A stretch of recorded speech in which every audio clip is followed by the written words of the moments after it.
When I was 8 years old, my little sister Kreif was 3, and I became so worried about how she's going to learn how to read. It seemed impossible to me that my baby of a sister would suddenly have the ability to read. So, what did I do?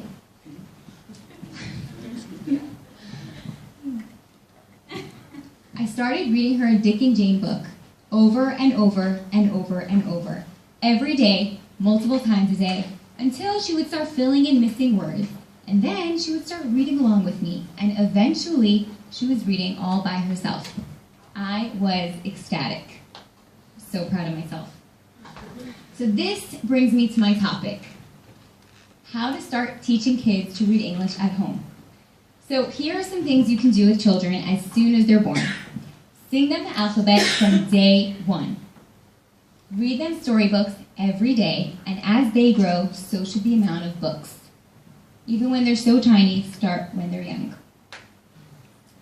Always point out letters in your child's natural setting. When shopping in the supermarket, when driving in the car, at doctor's appointments, when taking a stroll outside, there's always an opportunity to introduce and discuss new letters with your child. And don't forget, the most important thing is that your child knows the sound each letter makes. So now that your child knows the letters and their sounds, implement activities at home that stimulate their senses. Some ideas are arts and crafts projects that involve cutting and gluing shapes of letters, running around the house to different furniture, seat for couch, tea for table, and baking cookies in the shapes of letters. Your child will have plenty of fun with this. Playing games at home is also a great way to have your child associate reading with fun. So as you see here, this is a game on word families. Once your child can read one of these words, he or she will be able to read them all. This gives children confidence because they feel like they know how to read so well. And it's also fun and exciting because the words rhyme.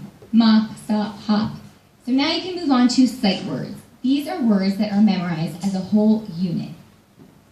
An effective way of teaching sight words is by using flashcards. This is a really important step because sight words are some of the most common words in our language, as you can see.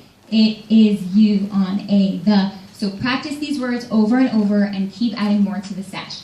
Now your child has the tool he or she needs in order to read. So you should start with practice reading. Start with books that are predictable, with lots of pictures. And the sentences should more or less stay the same from page to page, with just a few added or changed words. Wow, the yak got to the top. The yak got hot. So once your child masters practice reading, you can start introducing books with more words and more sentences on each page. And introduce books with different topics, introduce informational books, true stories, all different types. And with lots of practice, your child's reading will become more fluent and more automatic. So this whole process takes time and it takes lots of patience, but when done with love and creativity, your child will grow fond of reading. Always keep in mind that children are made readers in the laps of their parents, and in my case, siblings. Thank you.